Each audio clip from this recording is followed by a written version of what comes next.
You're listening to the Sokan Community Podcast. Your favorite source for gaming, film, and internet debate starts now.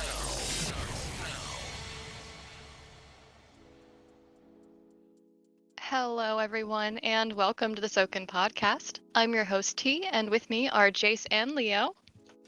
I'm Jace Drayson. There wasn't near enough vibrato on your Now you do me. We can't say curses on this. Hey. No. All right. Well, glad to have both of you guys back, and this episode is bound to make people hungry. So, speaking of hungry, have you guys been craving anything recently? My standard answer all the time is I'm always craving Skittles. I just do. However, with with the lockdown or whatever we're in now, I don't even know what phase we're in at this point. I've been trying and succeeding at not eating out, and there is really no way to create authentic Mexican food at home if you're a white boy like me. So I am craving some real Mexican food. I have been craving some of those ranch potatoes I talked about on our Thanksgiving episode. But short of that, the truth is my biggest challenge during this particular pandemic, not that I have been through another one, but this particular one, have been like the just bored 9 p.m. Moments where my stomach just tells me I'm starving. It's been so tough for me to not just raid the fridge or the cupboard. Sometimes I've succeeded and sometimes I've failed. It's hibernation time. That means we eat, right? Yeah, that's... But failure is how you learn. So Thanks, Jace. All right. This week, we'll be discussing the upcoming Assassin's Creed title Valhalla, Steve Carell's new show Space Force, and some quarantine snack and meal submissions from our listeners. Let's chow down.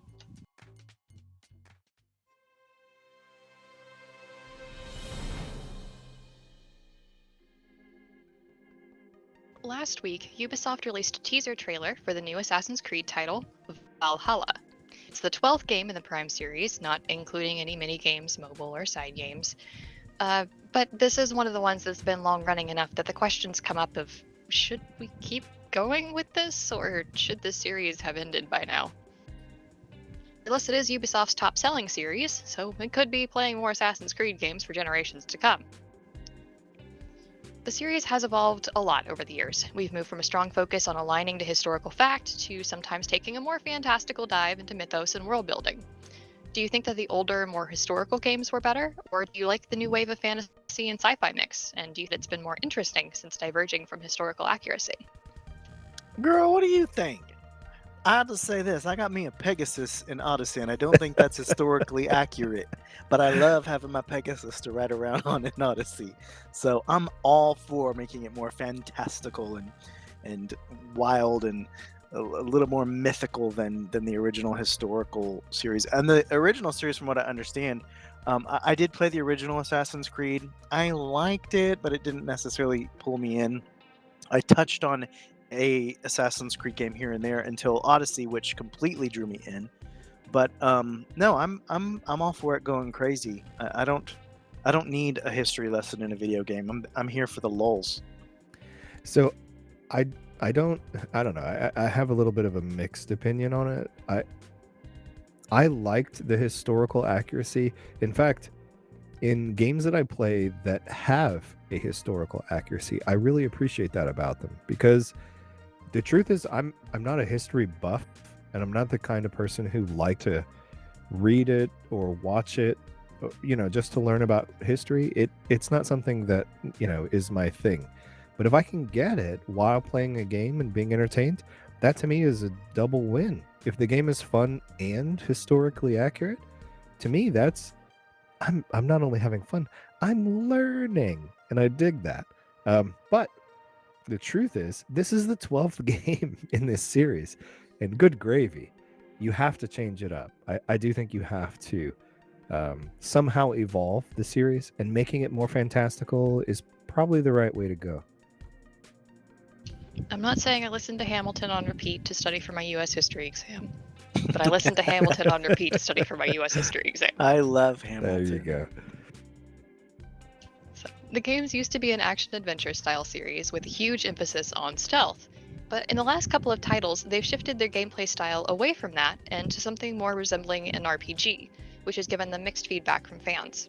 Do you guys think that changing the gameplay of the series was a good decision after establishing such a specific brand? I'm biased. Anyone who has sat with me in voice while I have tried to play stealth games, or at least stealth missions in Elder Scrolls, for instance, there's a Thieves Guild line that you have to kind of sneak around and do stuff, and there's missions in the Assassin's Guild, the Assassin's Brotherhood, whatever it's called, Dark Brotherhood. You have to sneak around and kill people, and if you get caught, you have to stay out of the light and this, that, and the other. I am well known for being in voice and just cussing up a storm because I always get caught. I always do, because I don't have the patience to wait, and I think, they're far enough away. I can make it to that person before they get here. They'll probably stay turned around a little bit too long. So I don't love stealth games. It's not my bag, baby. I'm very in love with RPGs, however. So this turn from stealth gameplay to roleplay game really is what has pulled me back into the Assassin's Creed universe. Yeah, let me raise my hand as a person who's been in voice with you, Jace, while you have struggled with the stealth elements of the Thieves Guild and the Dark Brotherhood. It's really entertaining on this side.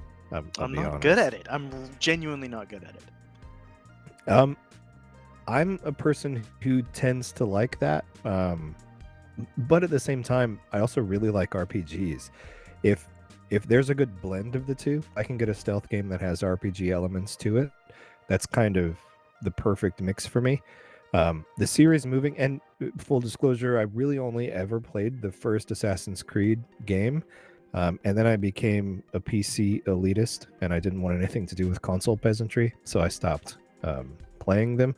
So as far as the progression from stealth game to RPG, I really don't have any first-hand experience. Just the stuff that I've seen online, the videos I've watched, and other players either critiquing or complimenting it. It does seem like it's been a good change. So I can't argue against it, other than to say I really dig stealth. Jace be damned. Oh. Ever since they changed gameplay style, the Assassin's Creed series has also shifted away from being as direct with the war between the Assassins and Templars. While modern-day aspects of the game do still rely on the subtleties of this ongoing shadow war, the majority of the games are now taking place in pre-Creed eras. Do you think they're hurting their brand by going so far back in the lineage? No, I really don't. I think it is actually a very smart strategy with a game that is now in its 12th iteration. I mean, it's akin to a lot of other series that just continue releasing the same thing year after year after year. Assassin's Creed has been previously criticized to just releasing the same thing with a new skin. This is different. They do seem to be trying to branch out in another direction. Odyssey was kind of magical in its design, where you could call spectral assassins to take out someone, like clearly magic stuff that just wasn't a part of previous Assassin's Creed games. This one, I think, going in that same direction, using mythologies and actually getting away from historical accuracy and saying things like Medusa's real and Minotaurs are real, and Odin is actually helping out these peace-loving Vikings, which whatever. But the whole idea of this mythos is an interesting concept, and I think it's going to get him more sales. I do agree that it's going to get more sales, but this is a criticism that I can see where they're coming from, because especially the first games, the original, especially the trilogy around Altair, were very focused on that Templar Assassins secret war.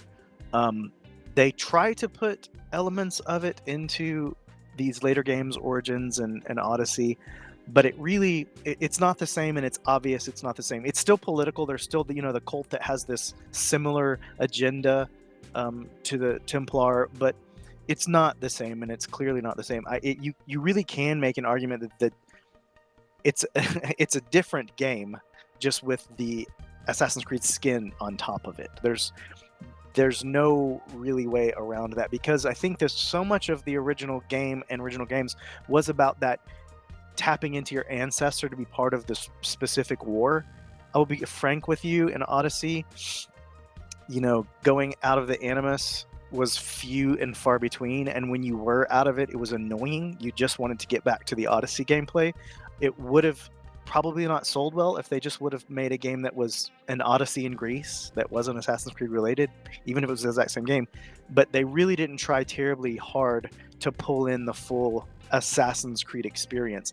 There was probably 10 minutes, if even, out of an 80-hour game or more of going into the present with Layla, and it wasn't even real engaging gameplay. It was just kind of like swim through this cave and walk over here, and then okay, now we're back to the ancient Greece times, which I preferred because I wasn't into the present day story at all. Let's talk a bit about that mythology being mixed in, especially with the Norse that are going to be established in the game. We've seen some of the Roman gods and other things before in Assassin's Creed, with the Juno, for example, as being the one that comes to mind first. Some are claiming that with in Norse mythology to that they're trying to ride the coattails of the God of War series' newfound popularity after they jumped into Norse mythology. Do you guys agree, or do you think that this was always a place the series was headed? Well, how many places can you go, really? There are a set number of genres. If you're a genre-jumping game, like Assassin's Creed is, we've done pirates, we've done Revolution War, we've done ancient Egypt, we've done ancient Greece. Now, we've really run the gamut. At some point, you are going to have to run across this. I think that it's inevitable. And, God of War doesn't own that genre. That genre exists outside of. There's Thor in the MCU, for goodness sake. There's Vikings television shows that are very popular. It's not owned by God of War. No, not owned by God of War, but I do think the God of War's popularity certainly had an influence. There is an entire world of cultures to explore, and mythologies abound across not just various Western cultures we're more familiar with, even to go into Eastern cultures, and a number of the mythologies and religious elements that have existed across time. I do think it played a part. There's no mistaking that there's a certain cultural popularity right now with Viking culture. There's a TV show that's crazy popular that is also equally historically inaccurate about Vikings, but it just is kind of the zeitgeist right now. It's like the same popularity zombies used to have. There was, a bunch of years where zombies were just the it thing. I think Vikings are the it thing right now, and they're capitalizing on it. It's not necessarily a bad thing, but I do absolutely think they've copied God of War and their popularity. Counterpoint. What if they're just following Rick Riordan in the Percy Jackson series and its expansion? Maybe. Well, they could. You never know. Assassin's Creed Valhalla is set to release in the holiday season of 2020. No official date has been given yet, but we expect it'll be sometime around just before Christmas to get in those good sales. We'll see if Ubisoft's strategy of taking more time on their games will pay off. Until then, nothing is true, but everything is permitted.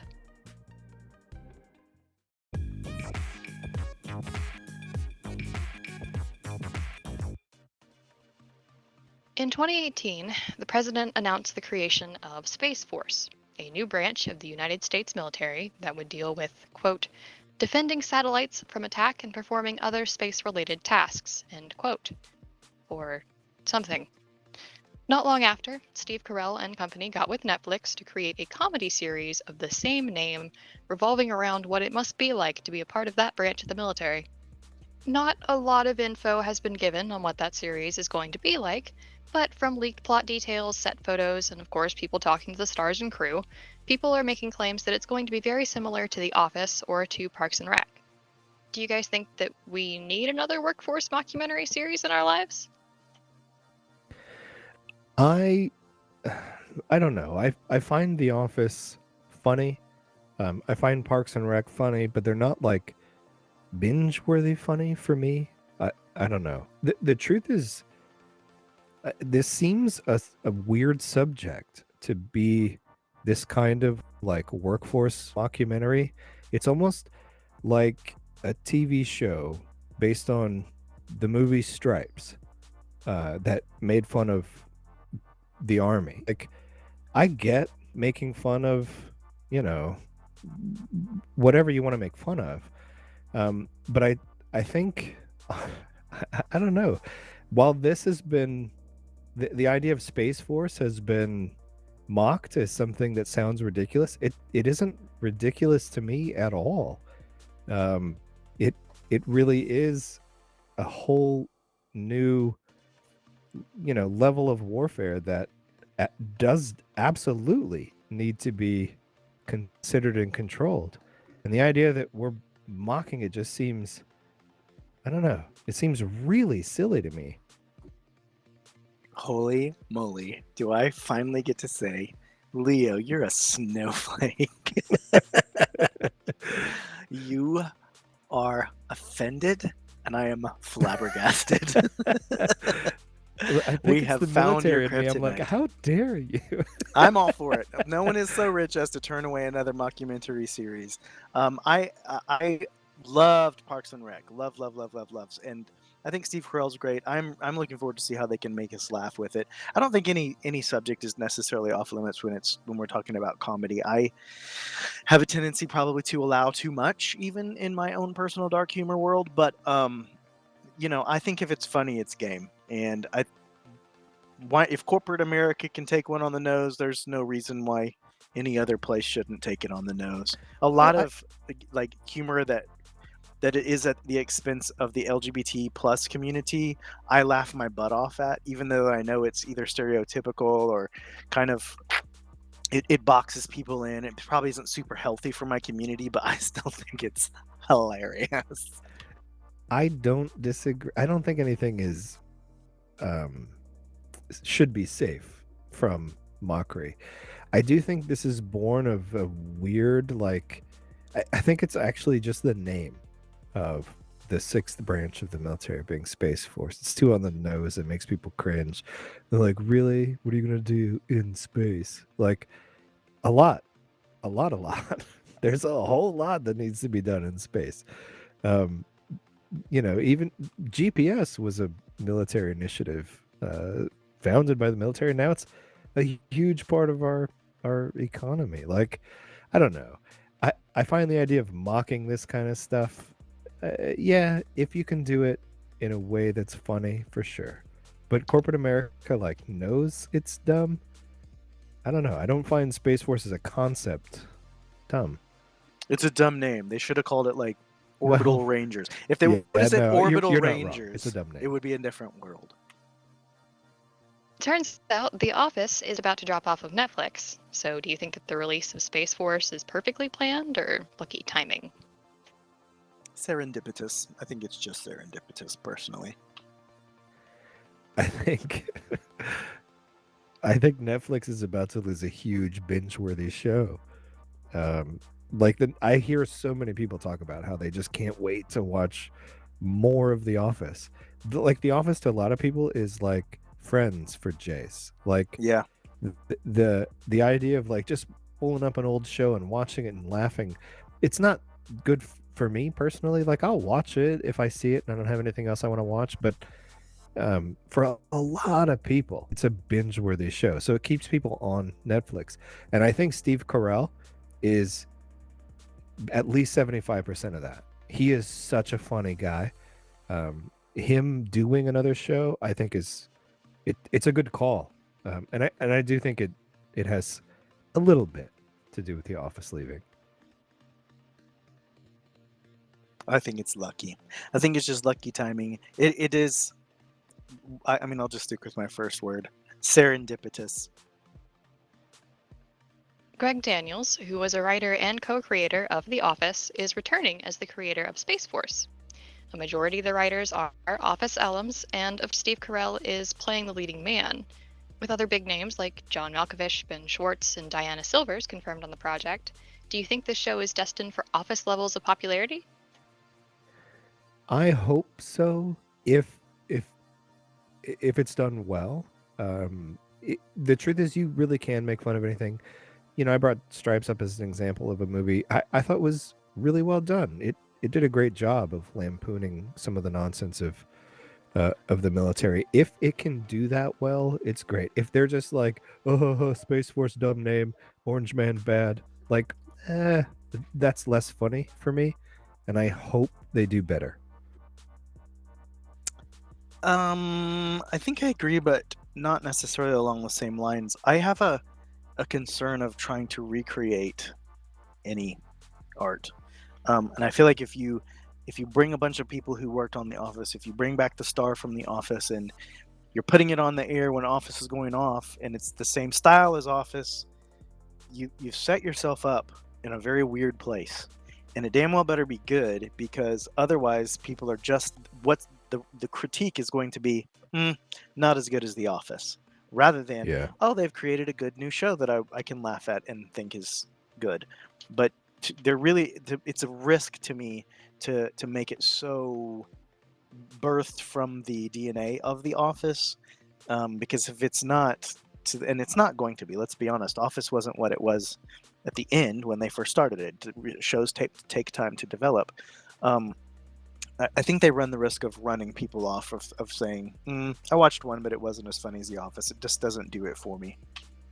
I agree. I really hope that the folks who are involved, they all seem to be honestly very, very creative people. And I'm hoping they are intending to make this a new initiative as opposed to Office 2.0, because that is destined to fail. Well, Jace, you've openly expressed to us you dislike The Office because of its cringe humor and sometimes negative portrayals of people, such as some of the bullying tactics that different characters employed. Do you think that this series is going to have some of those same problems that turned you off from The Office?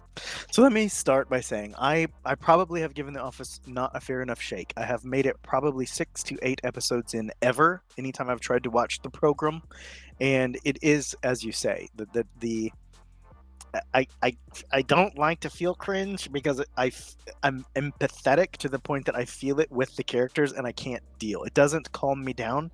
And one of the reasons I watch things like Friends or those late night binge shows when I'm trying to go sleep is to calm myself down. I know it's going to happen. Things are fine. I'm going to laugh a little bit and relax. I don't want to feel uptight, like, oh God, don't do that. Don't say that. Don't go there. But they always do. And then I don't like when people work together and they don't get along. Like that makes me anxious too. And it's a very specific thing that makes me anxious. As somebody who works in a professional setting where people have to get along, work in a guild where our officer team has to get along, it's very uncomfortable for me to see a team that doesn't gel. However, I've been told that further into the series you go, the more gelling happens, and there's actually some warmth that is, and I should probably let myself get there. However, I really, really like Parks and Rec, which kind of starts in that cynical place, but very quickly realizes that that's not their beat, and moves into this really warm, fuzzy, crunchy place that I really, really liked all the way through the series, with very likable characters. A lot of the characters I felt like in Office weren't likable. All the characters in Parks and Rec are just like teddy bear likable. To me, if I'm going to like this, I'm going to need the characters to be likable and not just people that make me feel uncomfortable. Based on the trailers, stills, and plot details that we've gotten, what are you actually hoping to see in this series? I'm hoping to see something smart. The Office was a smart comedy. And granted, I know we shouldn't be comparing it to The Office. It hasn't compared itself to The Office, so that's not entirely fair. But that was one of the best things about, or is one of the best things about Steve Carell's comedy, is that it's smart. it is intelligent, and there are a lot of elements to his comedy that make you kind of think, oh well, you know, there might actually be something to this. Yes, this guy's an idiot, or you know, this situation is ridiculous, or the predicament that these characters find themselves in is entirely of their own making because of their flaws, but it's not outlandish. This could be real. This could actually happen, and I'm really hoping that they take this to examine the duality of quote Space Force in the very serious implications and the need for this element of the military. I'm 100% behind it as a reality, and the stupidity of the name. And then potentially the reality of military life, because the truth is military life has a whole lot of comedic elements to it, and I really hope they explore those rather than simply, you know, go the dumb route that I talked about earlier. I just hope to laugh. I mean, I do. I'm excited to see some people that I like. Obviously, Steve Carell is one of them, and John Ralphio. What's his real name? And it can't think. Ben Schwartz. Ben Schwartz, who played John Ralphio in Parks and Rec. Obviously, Lisa Kudrow. Love her. So my hope is that people that usually do make me laugh are going to get together and make a show that makes me laugh. Lisa Kudrow was Phoebe, right? My God, yes, she was okay. Phoebe. Okay, she's very funny. Yeah, no, I'm looking forward to this cast. I hope they pull it off, man. I hope it's smart. Can you guys imagine like a documentary type series like this, but for like a fantasy universe? Like The Guild? Have you seen that on YouTube? I have. Oh, it's so good. Yeah, I like The Guild too. That's funny. I almost had to make a bleep. Space Force is set to release its entire first season in one fell swoop on Netflix on May 29th. If you'd like us to talk more about it after it's released here on the podcast, let us know in the YouTube comments or on Twitter.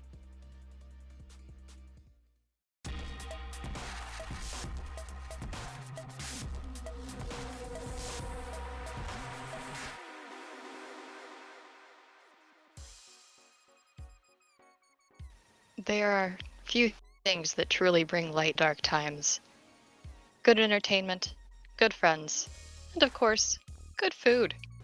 We've asked our listeners and Sokan community members to submit some of their own quarantine recipes for us to talk about. So today, we're going to take a look. If you're watching our YouTube release, we'll have the rest posted on screen for you to take a look at in case you'd like to try them for yourselves. If you're on iTunes, Google Podcasts, or another audio-only format, sorry. I blame Sihl. So our first recipe is from Risassa from the Divine Conclave with the best, in all caps, chocolate chip cookies.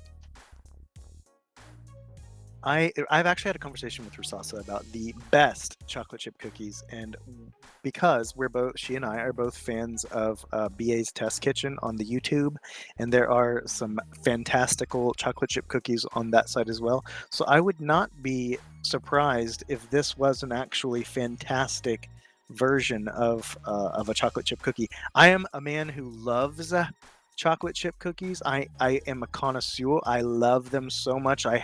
If there's one in a room, I'm gonna try it out. I mean, even if it's a store-bought, I'm not super particular, but there's really nothing like a homemade chocolate chip cookie. And I'm reading over this recipe, and it looks a lot like one of my favorite recipes that I use. I would say to brown the butter. I got that from BA's Test Kitchen. But yeah, this looks pretty banging. 2 sticks of butter and 2 teaspoons worth of vanilla extract, and all right, sold. Yeah, it's a good one. And it's she says here that she uses semi-sweet, but milk chocolate works too. Let me give you a heads up. If you're making chocolate chip cookies, go with the semi-sweet. It's going to do you better. You guys are nerds. We like food, Leo. Oh, Leo, don't tell me you're not going to have any opinions on any of the desserts. No, if you go to the next one, I'll have some opinions. All right, fine. Thank you, Risassa, who also submitted a couple of other recipes that we don't have the time to go over personally, but all of them look pretty good to me. One of them is taco pie. You're going to want to go look. All right, our second submission is from Cal from the Shadow Syndicate. Yeah, all right. So, as a connoisseur, let me just say, Cal put together this recipe. Those of you Called who are on the YouTube drink. are up. Yes, it's called the drink.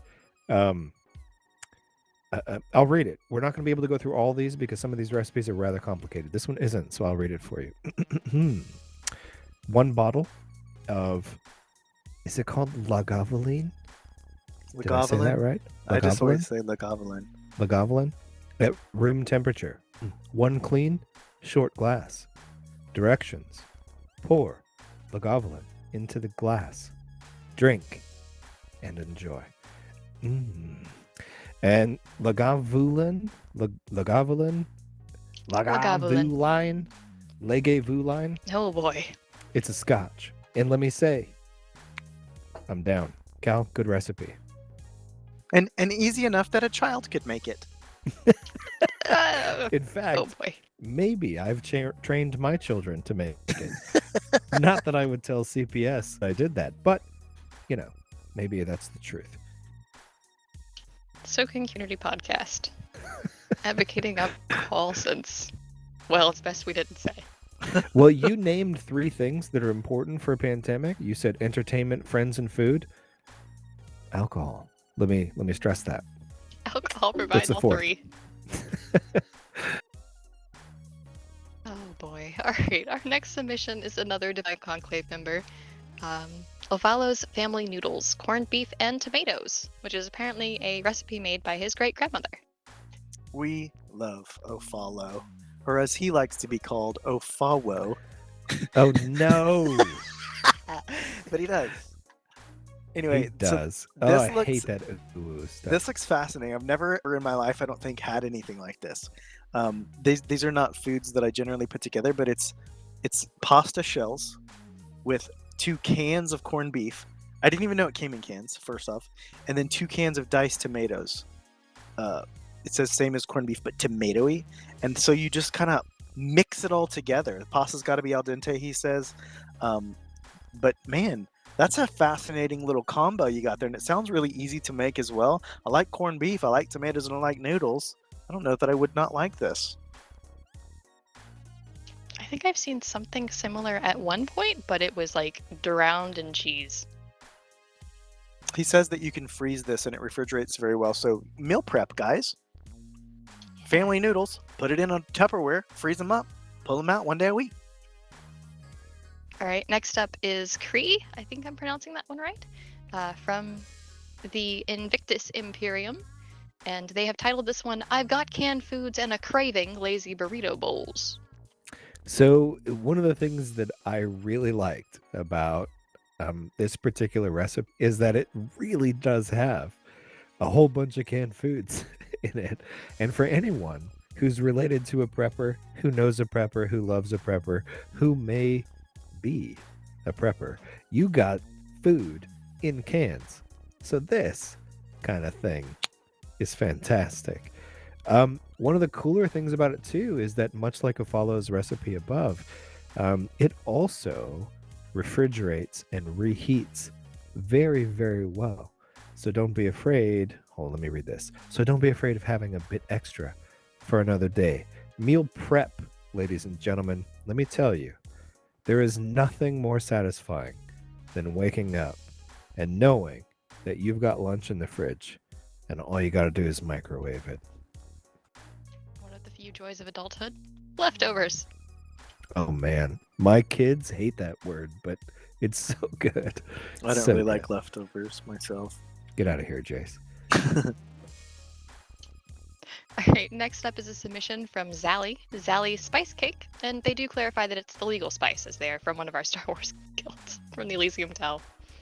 Oh, so it's not like spice from Dune either, which That's was what I legal. thought, But dude. yeah, no, The spice mines of Kessel are from Star Wars, but I was thinking Dune.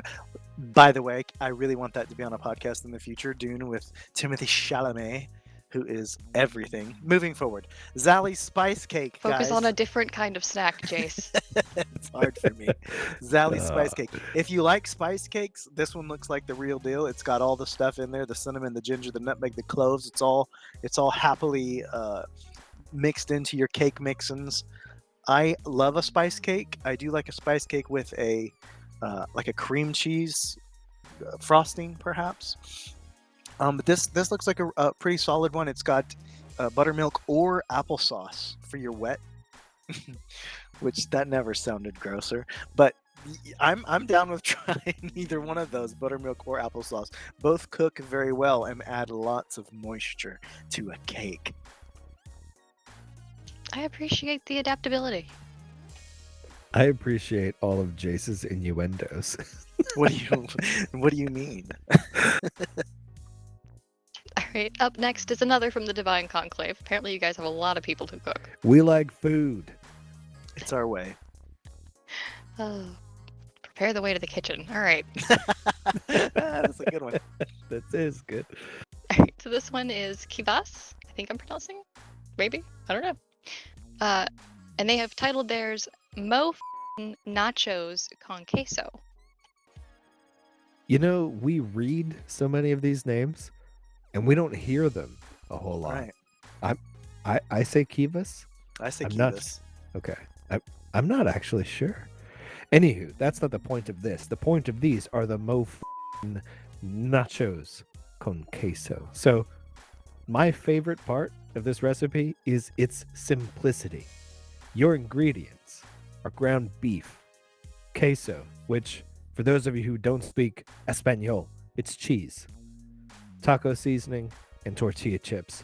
And my goodness, the instructions are simple. It's just brilliant in its simplicity. One of the things is take ground beef, brown the hell out of it, then stir it properly to continue browning.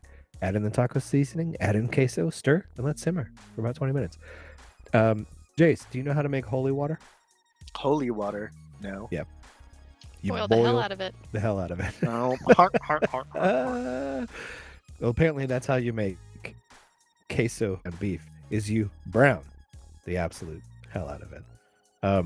But then there is, I actually care about you version that has way more specific ingredients and instructions, and it sounds absolutely delicious. So I can't wait to actually try this. In fact, one of the ways to my wife's heart that I learned early on is queso.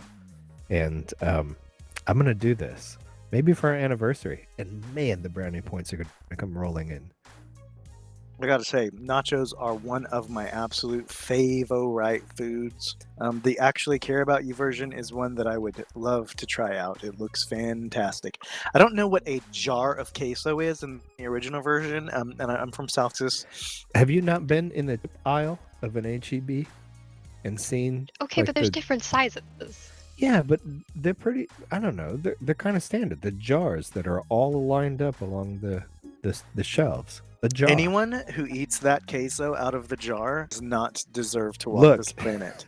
I have eaten those jars in a sitting and regretted life choices afterwards, but it's so good. Ew. Oh. He also gave us a chili recipe, but we unfortunately don't have time to go over that one. So next up is from Rose from D&D. Rose! And she has given us a recipe for lamb meatballs. Ooh, now that's adventurous. I don't eat a lot of lamb. I'm going to admit that right off the top. But this look, and I was just going to say, I think you usually eat lamb with mint, and sure enough, it's right there in the recipe. But check this out. It's a gluten-free recipe. You take your ground up lamb, you take your snack size box of, raisins. What? A small box of fresh mint. She says you can see those in Walmart. And then your alcohol of choice. Now, alcohol of choice, that's quite a wide spread of choices there. I'll choose gin, I guess, because it's my fave. But you soak the raisins in the gin. She used bourbon. Orange liqueur, she says, is pretty good, which that sounds pretty banging. Honestly, think about it. Orange liqueur soaked raisins. I might just snack on those someday. Then you mix it all together, make them into little meatball-y stuffs, cook them up. This recipe is something that you might want to try. It says here you may want to try yogurt tahini sauce with it. I would imagine that's probably really, really good. But if you're going for the gluten-free, you're going to watch out for those gluten additives. So you can make a gluten-free tahini, evidently. All right. Our next recipe is from Zel Levana, also of the Invictus Imperium, and she has given us Mexican street corn, and I will let one of you pronounce that. Elotes? Does that sound right? I love it. It wasn't elotes. me this time. Yeah, no, I think that is how you say it. I get that often. I have to say, I have had some street corn in Matamoros when I was in college. They I got went down there witches for down spring there. break. Well, they got more than witches down there. My buddies were pretty confident we had some interesting stuff when we got some food from a bunch of the street vendors and stuff down there. Anywho, the street corn was absolutely to die for. It was fantastic. Yeah. And if this is reminiscent of any of that, I have to say this is a recipe that I would endorse 100%. There is one ingredient, however, that I must criticize. And I'm a weirdo in my own family. I don't like cilantro. I knew you were going to say cilantro Oh. because you and I are like opposite sides of the same coin. And I love cilantro so much. Well, you can be wrong, but it's okay. You're wrong a lot of the time. It's I knew fine. you were going to It's say fine. cilantro. But cilantro tastes like soap. It's really gross. It's delicious. So it's actually one of the reasons when I was younger, I thought I really disliked just all Mexican food. And I later learned, nope, I love Mexican food. Everything I've had, I've really enjoyed, with the exception of those things that include cilantro. So if you don't like cilantro, simply take that out of this recipe. And I bet you this will be mouth-watering and life-changing. So for those that don't like cilantro, you can actually use a parsley in place of cilantro for some recipes. There's no, don't even try to replace it. No, cilantro is gross. It's gone. It's out of your thing. You don't even need the green. I have learned that there is a genetic difference between people who do and don't like it. And I don't remember which one of us is more evolved, probably me, but there is literally something in your genetic makeup that makes you taste soap in that cilantro, whereas people who don't have that genetic malfunction actually taste the real cilantro flavor. It's genetic. Me and my I mother think are there also in that category, so watch your mouth, good sir. It's like y'all are holdovers from like Neanderthal or something. I mean, we all probably have some Neanderthal in us. There's just no denying No, that. I genuinely do. Cilantro is gross. It's okay to be wrong, Jace. I will say along the same. I make a side dish that's like this. It's actually not on the cob when I make. I certainly have had it on the cob as well, and I love it. But if you make a very similar recipe to this, but use either can or fresh shucked corn off of the cob, and then put a little chopped bacon in, it's a really nice side dish, like for the holidays. Ooh, that sounds good. But Zell's recipe here looks fantastic. Everything about it is just mouth-watering. Take out that cilantro, it'd be perfect. Or include it if you're genetically deficient. Okay.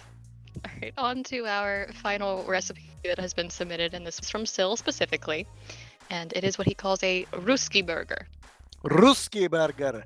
And it's your basic burger here at the top. You're not going to hear anything strange right here. Beef patty. Okay, we knew. Brioche roll bun, which is a very specific choice, and if that's part of the recipe, I would suggest you do it. So if somebody says use sourdough on this, use sourdough. If somebody says use a poppy seed bun or an onion roll, use what they tell you, and he says brioche is the way to go. So do it. Garlic, and here's where it gets Russian, you guys. The Russian spicy mustard known as garchitsa, but I think I said it Italian-y, so what's garchitsa? You did say it very Italian. No, garchitsa. That's how it's Ruski.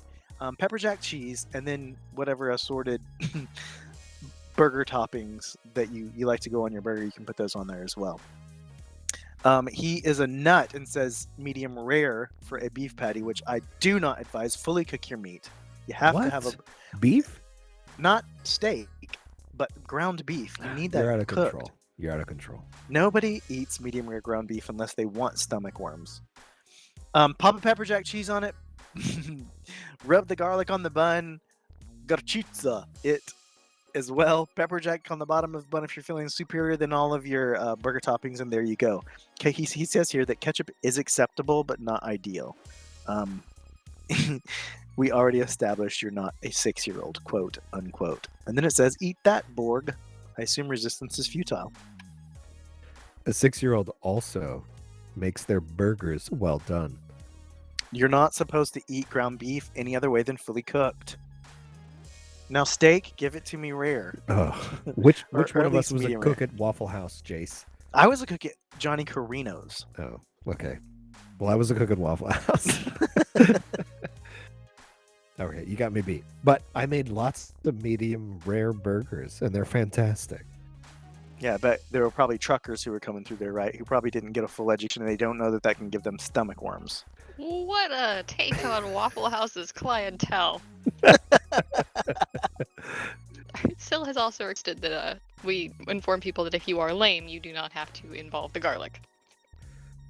Well, that's how you tell if your guest is a vampire. Yeah, I so put for our garlic Invictus on Imperium everything. folks.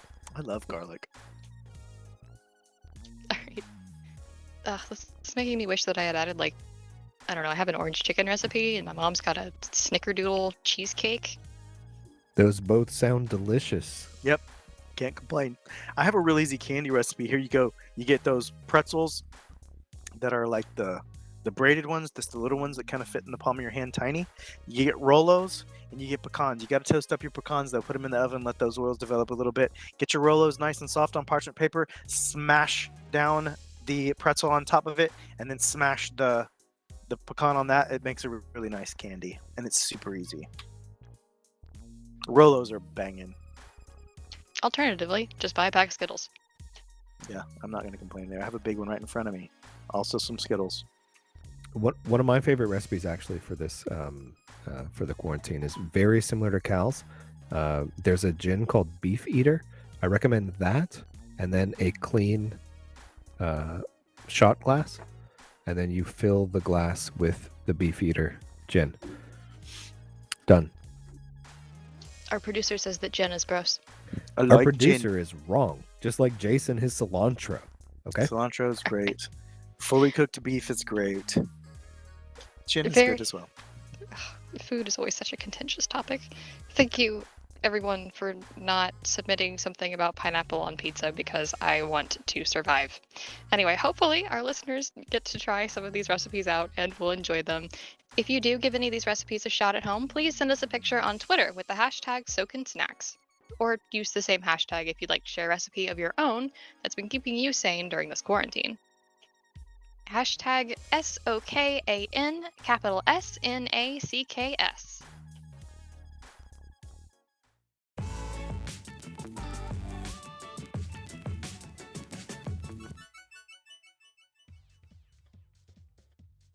All right, fellas. It's tea time. Today's question is simple. In honor of us being unable to do any traveling for a while, we're going to fantasize. Describe your dream vacation. I was very, very lucky many years ago to be able to go on a vacation with my in-laws, my wife's extended family. We actually got on a cruise that went up to Alaska, and it was during the summer, so relatively speaking, it was, quote, warm for the region. And I have to say, I've also been very fortunate, been able to go on a couple of other cruises to other areas. I've traveled a lot. I've been to the vacation destination of Iraq.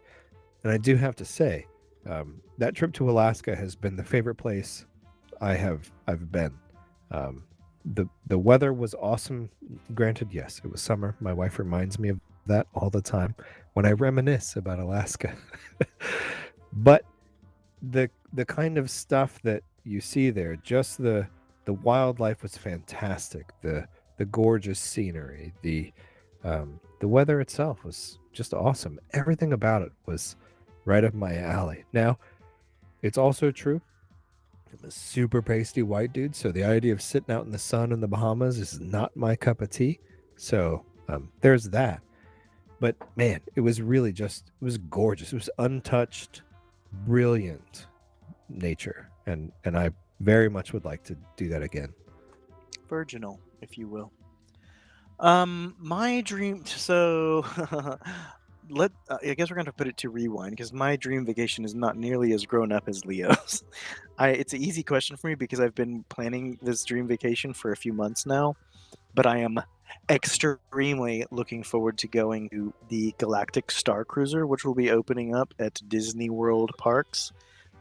This is like a completely immersive space cruise in the Star Wars universe, and I plan to completely nerd out and cosplay the whole time. I'm not a cosplayer. I've never done that sort of thing. I'm not even really a Halloween fan, which is, I know that's a gay sin, but I'm so excited to put on some Jedi garb, and like they put you in this pod and it blasts you up into space, and then once you're on this it's actually a hotel, but when you're inside, there's like a full adventure that happens that you live through over the course of 3 days. There's no windows to outside. Every window is actually like a view screen, a viewport out into space, and you can watch yourself traveling.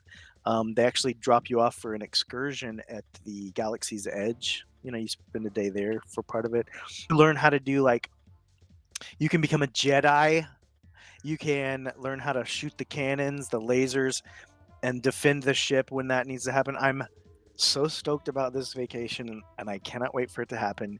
And COVID-19 has ruined my plans because I don't know if this hasn't been totally built yet, but this looks like an incredible place. You have a crew cabin, so like you can room with solo or up to 5 people in your cabin, and it is legit like spending the weekend in Star Wars, and I am stoked.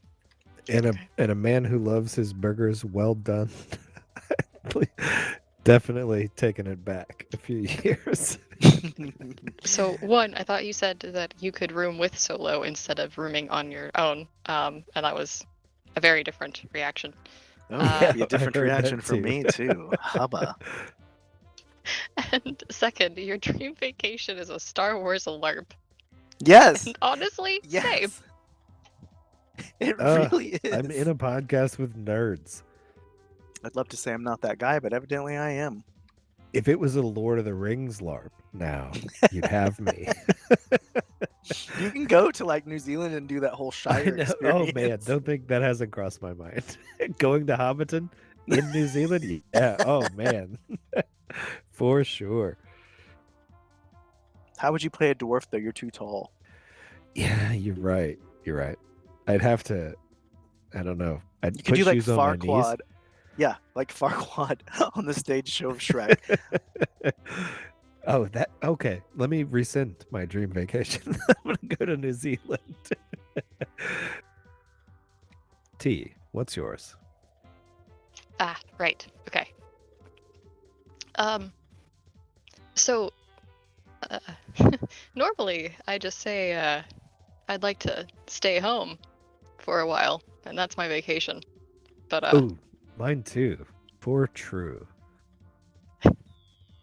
So I don't know. I've done a cruise before, not an Alaskan one. One of the more common Bahama type.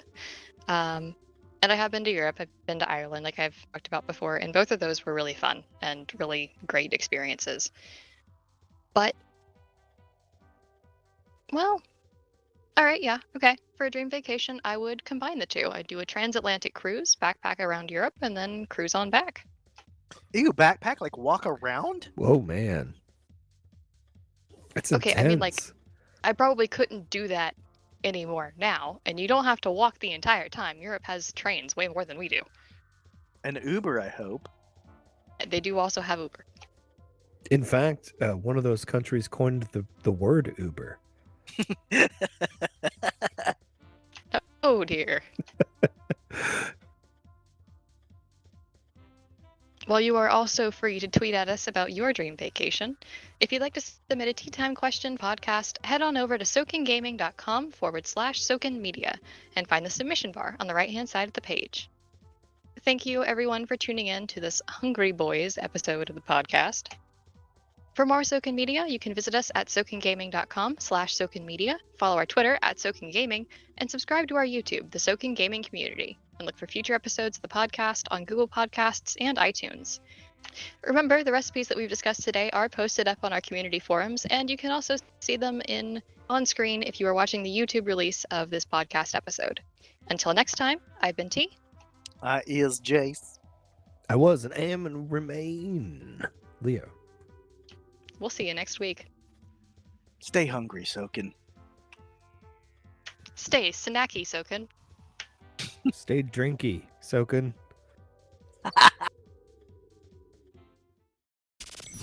Thank you for listening to the Soken Community Podcast. Craving more? Visit us on Twitter and YouTube at Soken Gaming, as well as our website, www.sokengaming.com. Until next time, stay classy. Right, Jace?